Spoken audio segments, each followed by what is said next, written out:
Hoy os traigo al canal el que según los fanáticos de Renault es el mejor Clio jamás fabricado, el Clio Sport 197, o lo que viene a ser la tercera generación de Clio pero en su versión RS. Y es que además de ello os traigo una edición limitada, la F1 Team R27 con el chasis cab, es decir, la versión más equipada. Como siempre en este vídeo os enseñaré cómo es por dentro, cómo es por fuera, lo probaremos y también veremos si este Clio es tan bueno como dicen y si vale el precio que piden por él. Así que si quieres saber esto y más, quédate en el vídeo. Antes de meterme de lleno con la unidad, os voy a comentar rápidamente qué es esto de Clio, Clio RS y demás. Estamos con la tercera generación de Clio. Esta generación va del 2005 al 2014. Y concretamente estamos con la versión RS, es decir, la versión más deportiva, con unos motores 2000 de aspiración natural que tenían 197 caballos. Además de ello, y siendo más específico, la unidad que tenemos aquí es de la fase 1, es decir, que va hasta el 2009. Y posteriormente tenemos este restyling, que es el que estáis viendo en esta imagen. Como siempre, dentro de las gamas de Renault, la versión más deportiva es la más cotizada, la RS, la que tenemos aquí. Pero es que no solo eso, sino que la unidad que tenemos para este vídeo es la edición F1 Team R27. ¿Y qué es esto de F1 Team R27? Pues básicamente Renault, cuando ganó con Alonso, sacó unas ediciones especiales, la R25 y la R26, llevando el nombre de los coches con los que Alonso ganó los mundiales del 2005 y el 2006. ¿Qué es lo que pasa? Que Renault, aprovechando la inercia, decidió poner a este coche el nombre de R27, como el Fórmula 1 del año 2007, aunque desgraciadamente en el 2007 no estaba Alonso, el coche no era tan competente y ya no ganaron más mundiales. Aunque ahora bien, ¿qué tiene de especial este coche al ser un RS y al ser un F1 Team? Vamos a verlo. Empezando por la parte delantera, ¿qué quiere decir? Pues bueno, tenemos un parachoques más ancho que un parachoques normal y además tenemos las distintivas rejillas con esta forma cuadrangular que encontramos en las versiones RS. Aquí la estáis viendo tanto en la parte superior como en la parte inferior. Estas rejillas, desde los Clios 2, que las pusieron de moda, se continúan hasta los siguientes Clio RS. Aparte de ello, esta unidad en concreto, al ser de las más equipadas, viene con las ópticas, con los interiores pintados en color negro, dado que bueno, los Clios normales eran en color plata. Y ya os he dicho que el parachoques este es más ancho que el de un Clio normal. ¿Y esto por qué? Por las aletas, porque estas aletas están ensanchadas. Se nota bastante si las miramos desde la parte delantera, pero se nota aún más si miramos las aletas desde la parte trasera, donde otra vez volvemos a tener este patrón con los cuadrados en la rejilla. Y es que de hecho con estas aletas no encontramos solo una diferencia estética, sino que también tenemos una diferencia funcional, porque este coche, al ser la versión RS, el chasis cab, tenemos un ensanchamiento en las vías, concretamente de 5 centímetros, tanto en el eje delantero como en el eje trasero. Aunque ahora bien, lo que os acabo de contar es común para todos los Clio Sport, y este F1 Team lo que tiene de distintivo, como siempre, son las pegatinas que estáis viendo aquí, tanto en el paragolpes delantero como en la puerta, donde estáis viendo que pone World Champions 2005 y 2006. Ambas victorias con Alonso en el equipo de Fórmula 1 de Renault que tenían en su momento. De hecho, este F1 Team también se podía ver en las versiones de Megane 2. Aquí os estaré dejando unas imágenes. A destacar también que estas versiones, las R27, equipan el chasis cab. Estas unidades traen asiento recaro, chasis numerado y además de ello nos traen unas llantas especiales y unos muelles endurecidos. Las llantas que estáis viendo en esta unidad no son las que trae originalmente. Las que trae originalmente el R27 son estas de esta imagen. En esta ocasión tenemos unas llantas que, a pesar de no ser las que trae la versión R27, son unas llantas que pueden ser incluso hasta más exóticas, dado que son las llantas de las versiones Clio Cup, los Clios de la Copa, vaya. Son unas llantas en 17 pulgadas y lo más interesante seguramente sea el tema de la frenada, dado que estos Clios traen unos frenos en 4 pistones y al ser el chasis cab los traen pintados en rojo, de la marca Brembo, por cierto. De hecho, me gustaría deciros que las versiones de Megane del mismo año, siendo más potentes, traían exactamente los mismos frenos. Pasando con el lateral, a pesar de que todo el coche es negro, tenemos los detalles donde pone Renault Sport en color plata y la maneta en color plata. Tenemos también una talonera bastante discreta y ya metiéndonos con la parte trasera tenemos una de las partes más curiosas y es el tema del alerón y el difusor. Empezando con el alerón, pues bueno, es un alerón como veis de 3 piezas, lo que viene a ser la pala y las palas laterales en las que pone Renault Sport con un pequeño grabadito con cuadraditos y demás, y también tenemos el detalle del difusor y de las salidas de escape. Como veis, este coche trae doble salida de escape, que de hecho, a comentar, estas salidas de escape, a pesar de que sean pequeñas y demás, son unos embellecedores originales de Renault Sport. Y sobre el difusor comentar que es un difusor funcional, no es un difusor estético. De hecho, teóricamente, a los 200 km/h tenemos una carga aerodinámica de 70 kilos más. Y como no, al estar con la versión R27 volvemos a tener la pegatina de Renault F1 Team. Hablando de las pegatinas, os quiero decir una cosa. Este coche tiene un pequeño inconveniente, y es que en el caso de que tengamos un golpe, es decir, en el paragolpes delantero, en el trasero, en la puerta, etcétera, etcétera, si queremos repintar el coche, ¿qué hacemos con la pegatina? ¿La quitamos? ¿La dejamos? Pues es que esto es un problema bastante grande, porque a día de hoy estos coches tienen montones de piezas descatalogadas y las pegatinas son una de esas piezas descatalogadas. Así que si queremos mantener las pegatinas originales en el paragolpes delantero y trasero, mejor no tener ningún golpe con estos coches.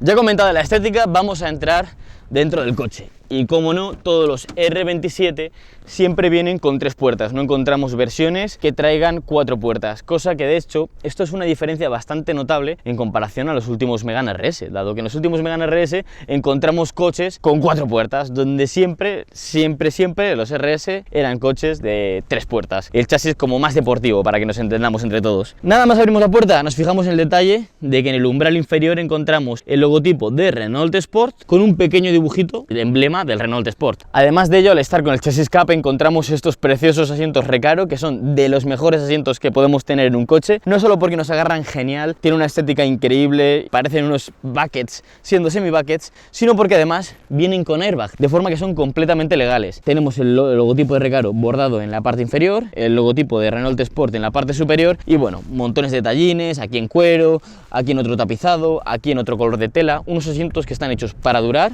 y de hecho, bueno, están súper cotizados si queréis comprar unos asientos de estos en segunda mano. Aparte de los asientos, ¿qué más encontramos? Pues bueno, encontramos la pedalera, que como veis está completamente en metal, una pedalera muy racing. También el tacómetro, que llega hasta las 8000 vueltas y a 250 por hora.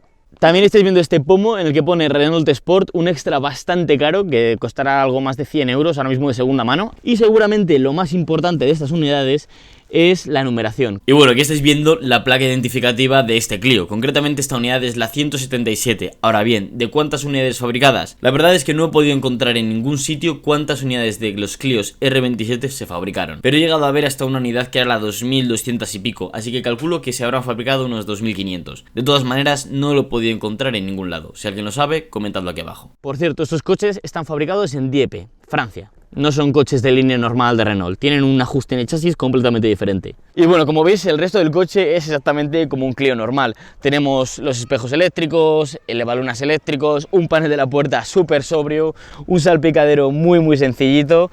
Eso sí, en el volante tenemos este plastiquito en el que pone Renault Sport, que es original. La consola central ya lo veis, como las de los Megane 2 de esta época, calidades muy Renault, la radio sencillota, el arranque con botón, no tiene arranque con llave, eso sí. Ya os digo que si os gustan las pijoterías, este coche no es el vuestro, es un coche sencillo. Otro detalle que me gusta bastante de esos coches es el tema de los cinturones claritos, en color gris, muy chulos. Y también me gusta que los asientos traseros van a juego con los asientos delanteros, con el mismo tapizado. Pueden ir 2 personas adultas sin ningún tipo de problema y 3 personas también podrían ir, pero a pesar de ello no deja de ser un Clio, así que bueno, es el tamaño esperable de estos coches. Metiéndonos con el maletero,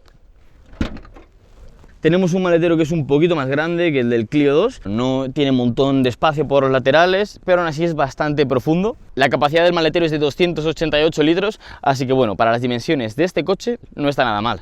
Por cierto, un detallín que me acabo de dar cuenta, y de hecho ahora que estaba grabando el maletero me he dado cuenta de una cosa, y es que cuando abrimos el maletero encontramos en el alerón el emblema de Renault Sport, como estáis viendo, que solo se ve cuando abrimos el maletero, porque si lo estamos viendo desde una posición normal, es casi imposible encontrar el emblema. Vamos a abrir el capó del Clio 3 y es que cuando lo abrimos encontramos este motor, el 2000 con bloque de hierro, culata de aluminio de 197 caballos. Para la gente que no lo sepa, el Clio 2 tenía el mismo motor con 172, luego la siguiente versión 182 y ya con estos Clios 3 tenemos 197 en papeles al menos, porque luego estos coches cuando se meten en banco de potencia siempre suelen dar menos potencia de la que declaraban. Dicho esto, siguen siendo motores que corren mucho teniendo en cuenta el peso del coche. Como curiosidad, los Megane 2 y los Megane 3 de hecho montan el mismo bloque, eso sí, vienen más reforzados, dado que son unas versiones turboalimentadas, pero en esencia el bloque es el mismo que el de estos pequeños Clio. Concretamente en papeles tiene 197 caballos a 7250 vueltas y tiene 215 Nm de par a 5500. Aunque ya os digo, lo bonito de este coche no es hablar del motor, sino probarle.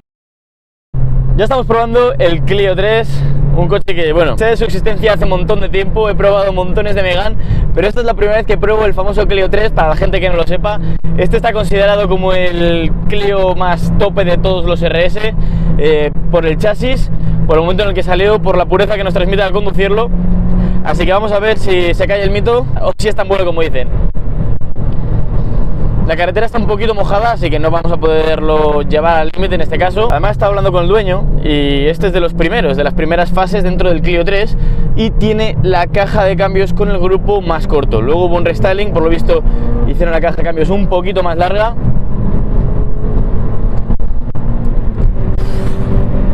Va muy bien. Es un motor de aspiración natural al estilo clásico, es decir, no notamos ningún tipo de patada en ningún momento. La fuerza y la potencia es muy progresiva. No se parece para nada a un VT, que el motor, pero Dios mío, qué gustazo. Me gusta que el coche me da la confianza, no voy a decir que sea un coche fácil de llevar para nada, pero me da la confianza para pisar a fondo en varios momentos. Además, cuando estamos altos de vueltas, el cuadro nos marca con una luz una indicación que nos recomienda subir de marcha. Estamos con una carretera mojada y aún así lo podemos llevar muy bien. Es un coche que nos incita a llevarlo al límite en todo momento y que por lo menos lo llevamos medianamente bien, no pisamos el freno en una curva, no soltamos el acelerador en la curva, no veo que me esté haciendo ningún tipo de feo ni cosas raras. Es un coche que es bastante más noble de lo que pensaba. Y bueno, va bien, va por donde queremos cuando lo llevamos con la dirección. Ya os digo que estamos con un día que acaba de llover y tenemos todo el asfalto mojado y lo puedo llevar muy rápido. No es el coche que os va a pegar al asiento, ni es el coche más rápido del mundo en una aceleración y llevándolo en línea recta en absoluto. Pero notamos la ligereza en todo momento. Otra cosa que me ha gustado bastante de este coche, a pesar de la crítica que tenía en su momento, en comparación por ejemplo al Clio 2, es el tema de la dirección. Y es que este coche, Renault en esta época empezaba con las direcciones electrónicas. Y ya os digo, a pesar de tener una dirección electrónica, notamos que en las curvas la dirección es bastante dura, nos transmite la información suficiente y no es nada mala. Ya te digo, la dirección me está gustando. Y el tacto del acelerador, más de lo mismo. Noto que es un acelerador que responde a pesar de ser acelerador electrónico. Y el coche nos dice que tenemos que estar concentrados en todo momento.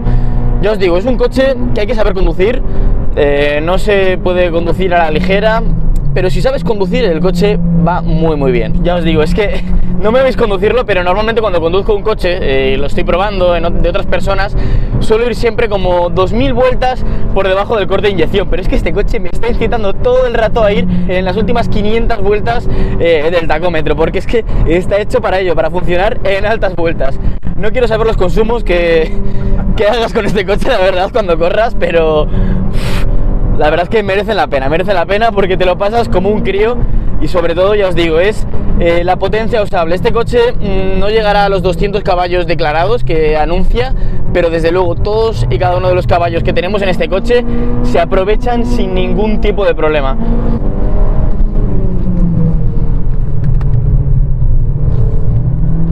Sí que notamos que bajo de vueltas el coche muere un poquito, no tiene montones de bajos si queremos pisarle bien. Eso sí, en ciudad va bien, o sea, es decir, en ciudad podemos llevarle a 2000, 3000 vueltas y el coche no notamos que se está muriendo, pero es verdad que si le queremos llevar fuerte, tenemos que ir todo el rato harto de vueltas. Si le bajamos de las 4000, ya el coche notamos que se desfonda un poquito. Y cambiar de marchas, todo es súper sencillo. Ya os digo, le estoy conduciendo el coche, es la primera vez que conduzco y siento que estuviera conduciendo este coche desde hace años. Y bueno, ahora estamos con Jorge, que es el propietario del coche, y de hecho ya me ha comentado que no es su primer Clio. ¿Cuál has tenido antes que este? He tenido un RS, un 203, un 20 aniversario, chasis cab. Clio 3. ¿Por qué Clio 3, no Clio 4 o Clio 2? Lo primero, que fue el primer coche que tuve, no fue un RS, pero fue un 1200 con esta caja. Y lo segundo, que es un coche que siempre me ha gustado, siempre me ha llamado la atención, porque al final es un Clio, pero es un Clio destinado para... Es como un coche de carreras, pero con matrículas. Entonces esa ha sido la decisión y por eso he gastado dos. La pregunta más recurrente con estos coches: ¿qué consumos hace? ¿Y es posible echar gasolina 95 o no es posible o no es recomendable? A ver, consumos, no compras un coche de estos para hacer consumos, porque al final es un coche de capricho. Está en torno a unos 12 litros. llevándole alto o tirando a alto. Y bueno, ¿es posible echarle 95? Sí, pero no es aconsejable. Para lo que está hecho el coche es mejor echarlo 98. Vamos, sí, que de emergencia podemos echar una 95, de vez en cuando algún depósito, pero lo ideal es estar 98. ¿Cuánto tiempo llevas con el coche y tienes pensado venderle? Llevo una semana, un poquito más de una semana, y no, la verdad que no tengo pensado venderle ni ahora ni en un futuro, porque es el coche de mi infancia y bueno, es el coche que siempre me saca una sonrisa y es el coche que siempre tengo ganas de coger. Entonces, no tengo pensado venderle.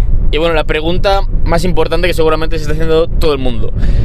Clio 3 RS, ¿cuál es su precio y cuál es el precio de estas unidades que son ediciones limitadas? ¿Se nota mucho la diferencia al tener los asientos y toda la equipación buena? Para coger una unidad buena, numerada con chasis cab recaro, estamos hablando ahora mismo en torno a unos 15.000 euros. En esos precios te puedes mover. Respecto a una unidad no numerada que no tenga chasis cab, estaríamos hablando a lo mejor de 3.000 euros de diferencia. Les tienes más baratos, pero claro, también hay que preocuparse un poco del estado de estos coches, porque son coches que precisamente muchos no se han tratado bien. Entonces, depende de lo que te quieras gastar, el margen está entre una unidad numerada, unos 13 a unos 18 ahora mismo. Kilómetros, dependiendo de kilómetros y de estado general, pero bueno, ahí se mueven. Por cierto, otra cosa que os tengo que comentar, yo no sabía que llevaba una semana con el coche y estoy utilizando aquí el coche a fondo por unas carreteras y llevo una semana con él. Pero nada, así se lo ha pasado bien y yo también. Y bueno, ya he probado el coche, ¿cuáles son mis conclusiones? Primero de todo, voy a empezar por lo que más me ha gustado, y es el tema del chasis, obviamente. Y es que el chasis de este Clio me ha sorprendido, porque la verdad, siendo un Clio Sport, en base al Clio 4 que pude probar, y a todos los Megane que he probado, en las versiones RS, Cap, etcétera, etcétera, tanto el 2, el 3 y el 4, todos esos coches siempre han sido coches que tienden a ser sobreviradores, es decir, coches que se van de culo. Y este Clio también debe de serlo, pero la verdad, cuando lo he probado yo, he notado que el chasis era muy bien equilibrado, no se iba ni de culo, ni se iba de morros, no me ha hecho ningún tipo de feo, y además, sobre todo, he notado que el coche era muy controlable. Es decir, con la potencia que tiene se le aprovecha al máximo. Y seguramente por ese tipo de carreteras pueda dar sorpresas a coches con 50 o 100 caballos más, simplemente por lo bien que se pasa la potencia a las ruedas. Ahora bien, seguramente lo que menos me convenzca en este coche es el tema del motor. Y es que ya os digo, la potencia la entrega muy bien, es una potencia que se aprovecha muy bien, y aunque no tenga los 197 caballos que anuncia el coche se desenvuelve muy bien. Entonces, ¿cuál es el problema del motor? El consumo. Y es que es un coche de aspiración natural, 2 litros, que la verdad consumía bastante ya en la época en la que salió, así que si lo comparamos con los estándares actuales es un consumo bastante desorbitado, y más teniendo en cuenta que tenemos que echar gasolina 98 preferiblemente. Es por ello que cuando comparamos la potencia que nos da este coche con el consumo, con motores turbo más actuales que nos dan más potencia por menos consumo, es lo que más nos puede tirar atrás a la hora de comprar este tipo de coches. Ahora bien, quitando el tema del consumo, el motor aguanta eones. Y la fiabilidad y el tacto de un coche atmosférico se tiene que pagar de alguna manera. Dicho esto, ¿qué te ha parecido el Clio? A mí me ha gustado mucho, pero quiero saber tu opinión, déjala en los comentarios. Y si te ha gustado el vídeo y quieres ver más vídeos de este estilo, suscríbete a mi canal, tengo muchos vídeos y más que se van a venir. Y por cierto, sígueme en Instagram si no quieres perderte todo lo que no subo a YouTube. Eso fue todo, hasta luego.